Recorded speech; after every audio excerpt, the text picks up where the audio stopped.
Good morning, or depending when you're watching this, good afternoon, good evening, or good night. My name's Ross from PTCGRadio, and I'm back today with another deck breakdown.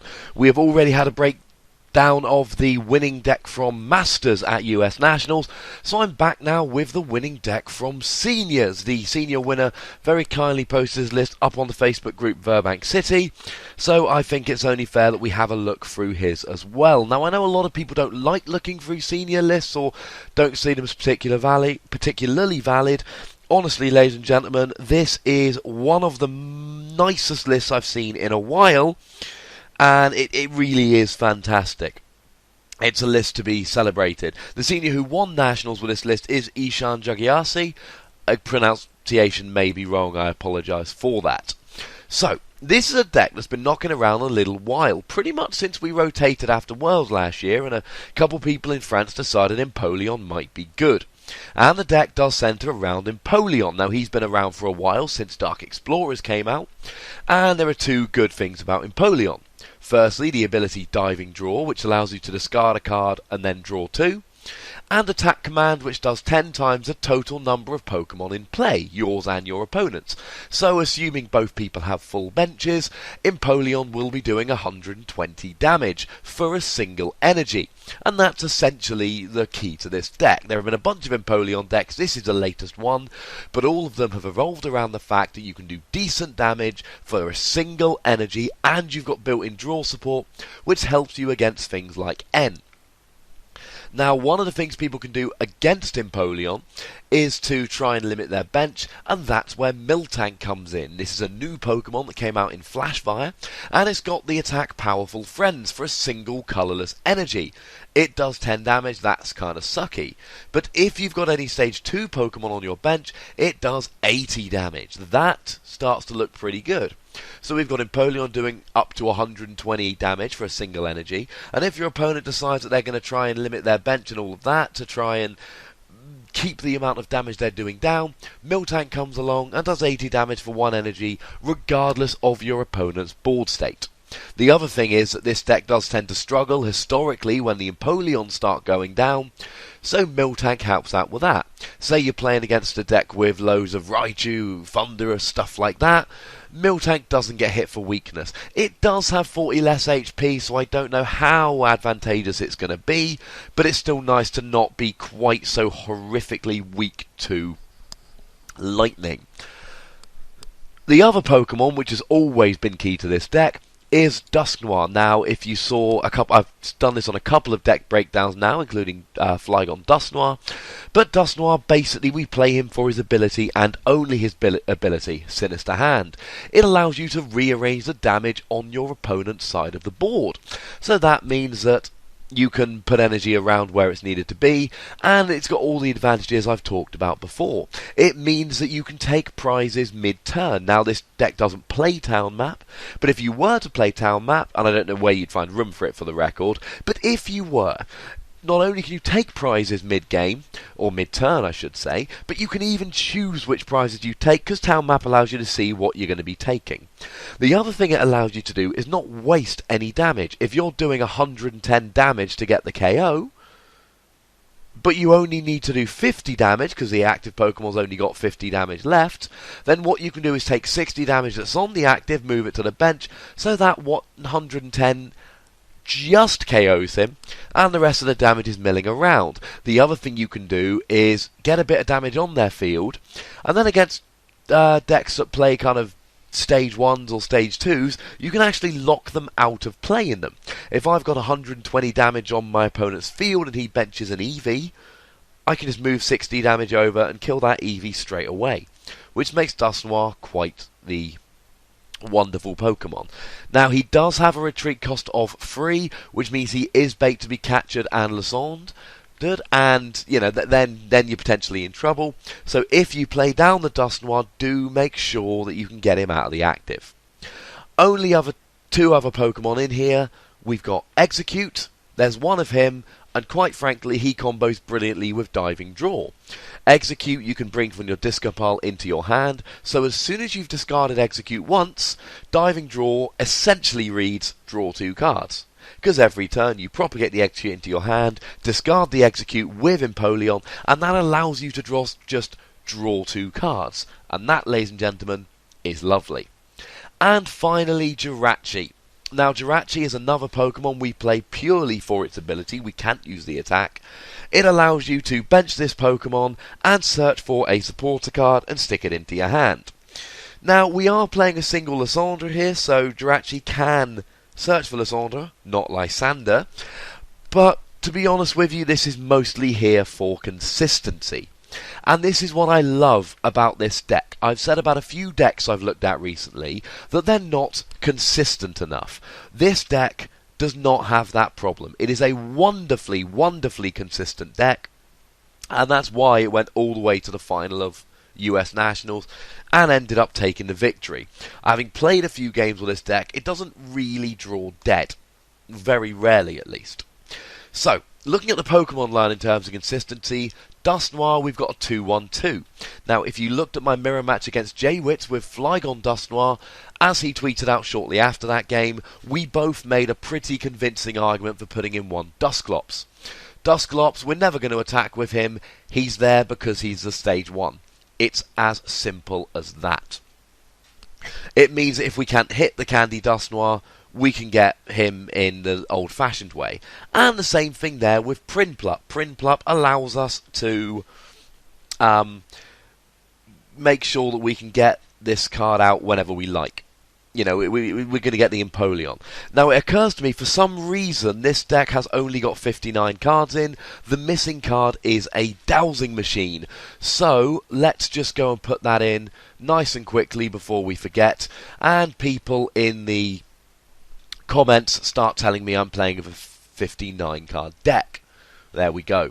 The other thing that having 1 Dusclops and 1 Prinplup does is it saves our rare candies. Now, we're probably going to be running 4 Empoleon, 1 Dusknoir during the game, and that means we need 5 candies. Now, we've got that Dowsing Machine that can act as a 5th candy, but it's obviously far easier if we can do 1 Empoleon through Prinplup and maybe even our Dusknoir through Dusclops.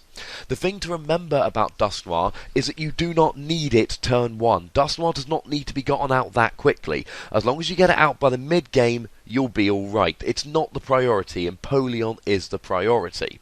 Now, Dusknoir can be cool if your Empoleon go down to still fuel Miltank and allow him to do 80 for 1 energy, but generally Empoleon is going to be the major one here. Now, the one I do want to bring your attention to here is Duskull. Now, there's a very good reason why we play this particular Duskull, and it's because it's got the attack Revival. It allows you to put a basic Pokemon from your opponent's discard pile onto his or her bench. Now, this is going to be a very rarely used attack, but if you haven't got a Miltank to use, or you haven't got an Empoleon to use, or you're struggling to take your final prize, Revival can be pretty good. Essentially, what you do is you use Revival to pull a low HP basic onto your opponent's bench, and then kill it the next turn by moving energy onto it with Dusknoir, which is a nice little combo. Now, there are very few tech cards in this list, and that is very, very important. There are 2 Tool Scrapper, although they are surprising Megaphone. As I've said, I don't have any on PTCGO, but I should do very soon. A lovely chap has donated a bunch of codes to me, so I should have them pretty soon. The reason this is here is because your deck revolves around abilities. You've got Execute and his Propagate ability. You've got Jirachi and his Stellar Guidance ability. His Stardust Song was the old Rising Rivals Jirachi. You've got Dusknoir and his Sinister Hand ability, and you've got Empoleon and his Diving Draw ability. You need abilities. Now, as always, you can win without abilities. If you don't get Dusknoir out, you can just hammer with Miltank and Empoleon until you win, but your deck's going to be less consistent, and it's going to be more of a pain in the neck to actually try and get your prizes taken. So, just an important little side note, you need them. And that's another reason why I don't like using Dowsing Machine for rare candy here. In every game, i.e. I don't want to go into a game knowing I'm going to be using Dowsing Machine for Rare Candy, because at the end of the day I want to be using my Dowsing Machine for Tool Scrapper in any game where I'm playing against Garbodor. Because at the end of the day, Garbodor will screw this deck over quite nicely, and I want that Dowsing Machine for Tool Scrapper when I'm playing Garbodor. When I'm not playing against Garbodor, I'll use it for whatever, a second Lysandre or a Super Rod or whatever. But that's, by the by. If I'm playing against Garbodor, I want it for my Tool Scrappers. And the only other tech cards in the entire list are Free Muscle Band, because Muscle Band is awesome. I don't know what's going on here, ladies and gentlemen. It's not liking it for some reason.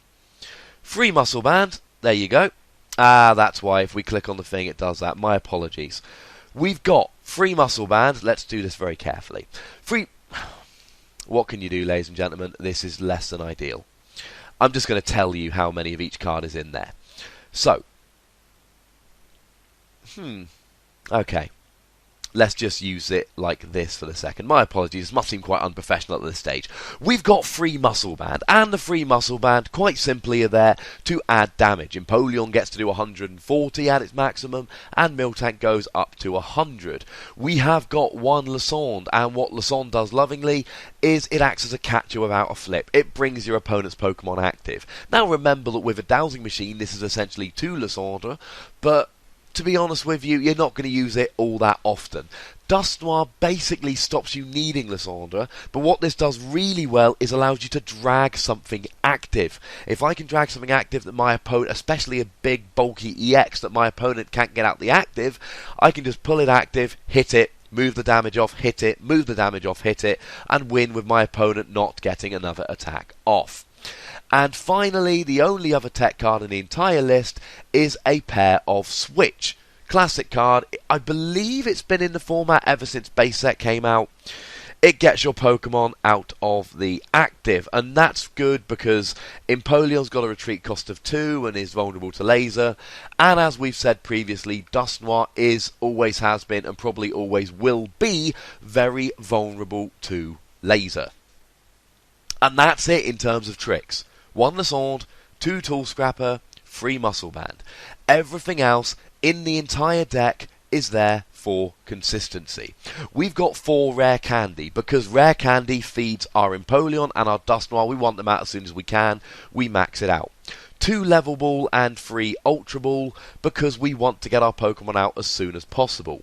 The reason we play a couple of Level Ball is to get our Piplup, Prinplup, Duskull, Dusklops, Jirachi or Execute out, but the reason we have to go heavy on the Ultra Ball is because it's the only card which will allow us to search for Empoleon or Dusknoir. Now Dusknoir's big retreat cost does allow him to be got with Heavy Ball, but there's no reason you'd play a single Heavy Ball just to get Dusknoir in a deck like this. Dowsing Machine is our ace spec of choice purely because we need a lot of different Pokemon. It's as simple as that, and not a lot of different cards. Maybe we need a 5th Rare Candy, another Ultra Ball, another Level Ball, another Tool Scrapper, a 3rd Switch because our Dusknoir is active. Ideally, you want to be using that Dowsing Machine as late as you possibly can in every game. We are playing 2 Super Rod in this deck, and the reason we're playing 2 Super Rod in this deck, quite simply, is because there's a heck of a lot of Pokemon. Maybe we're playing against a Lightning deck and we really don't want to use Empoleon, so we want 6 Miltank. Or maybe we have got to Juniper a bunch of Empoleons early game. Doesn't matter, we're playing 2 Super Rod. 1 Super Rod is not enough. There are a lot of Pokemon we're relying on here. Maybe we want to put our Jirachi back into our deck for some late game consistency. We are playing a fairly heavy Juniper line here. We're playing free Juniper. And the problem with playing free Juniper is that we might end up discarding cards that we want early game. Bad news. So what that means is that it allows us to Juniper early game knowing that we can get them back. But truth be told, one of the main reasons is we're playing 6 Water Energy. That is the one part of the deck I am not sold on. 6 water energy seems low. But the deck as a whole is so gosh darn consistent that I'm willing to forgive it. Plus, we've got the 2 super rods to get them all back, and we've got Empoleon's diving draw, which allows us to go through the deck. What you'll find is, as soon as you get 2 or 3 Empoleon out with this deck, it runs very nicely indeed. So, the thing I want to bring your attention to at the end here is consistency. Now, I've been on a little bit of a rant recently about consistency. I love this deck. 4N, 4 Skylar, 3 Juniper, 2 Colrus, 2 Tropical Beach. That adds up, for those of you that don't want to do the math, to 15 consistency cards. And you're playing Jirachi, and you're playing 5 balls that can get Jirachi out. Along with the thick Pokemon lines, the 4 Rare Candy, and the Dowsing Machine. What this means is this deck is consistent. I've seen a lot of people recently going for 12 or even 11 supporters. You will draw dead. This deck, however, won't draw dead often at all. Skylar can get you the turn 1 Tropical Beach, or it can get you the rare candy you need to get an Empoleon to draw more cards of Empoleon, or it can get you the stage 2 via an Ultra Ball, or it can get you another basic via a level ball, or whatever you need, early, mid, or late game. Juniper's very aggressive, and like I said, you don't really want to be playing free in a deck like this, but having 2 Super Rod gets around it. N is an absolutely wonderful card in a deck like this, because even if you end yourself down to a low hand because you've taken a big lead, who cares? You've got Empoleon, and he's going to help you to draw through your deck. And Colrus, you are going to be filling your bench at the earliest opportunity in a deck like this, because you want Empoleon doing more damage. You need 2 Empoleon and a Dusknoir, and 2 Miltank, or 3 Empoleon, 1 Miltank, Dusknoir. You know, that's the kind of things you're looking for in a deck like this. You want to have a full bench, and Dusknoir's going to do stuff very, very early. And that, ladies and gentlemen, is what I love about this deck list. And I told you with a Malaysian National Champions deck list that I didn't like it at all. And I told you with the US Masters Nationals winning deck list that I liked it, but I thought it was a little bit light on the support account. But I love this deck list. It is a wonderful, wonderful deck list. And the reason is, it screams consistency. You look at this deck, and what it basically says is, hello, I know what I'm going to do. I'm going to set up and win. It doesn't revolve around tricks. You know, Switch, Megaphone, and Muscle Band aren't really tricks. They're needed. The only real trick in this deck is one Lysandre. There are no Max Potion. A lot of people want to play Max Potion in a deck like Empoleon because I'm only using 1 energy, I might as well Max Potion. No! Let's just drop the Max Potion and go for consistency, is what Ishaan has gone for here. Now, you can agree with him or disagree with him as you like. I personally think this is a wonderful, wonderful list. And in the very near future, I will be posting at least one game where I play this list and show you all about it. As always, if you like this, give it a like, make sure you subscribe if you haven't done, and tell your friends if you have. I'm not the most popular Pokemon trading card game YouTube channel out there. I am the most popular podcast, but I'm not the most popular YouTube channel. So, start spreading the word, ladies and gentlemen, and as always, questions, comments, queries or quibbles can be put in the comment section below. Thank you very much for watching. My name's Ross, and you've been watching PTCG Radio.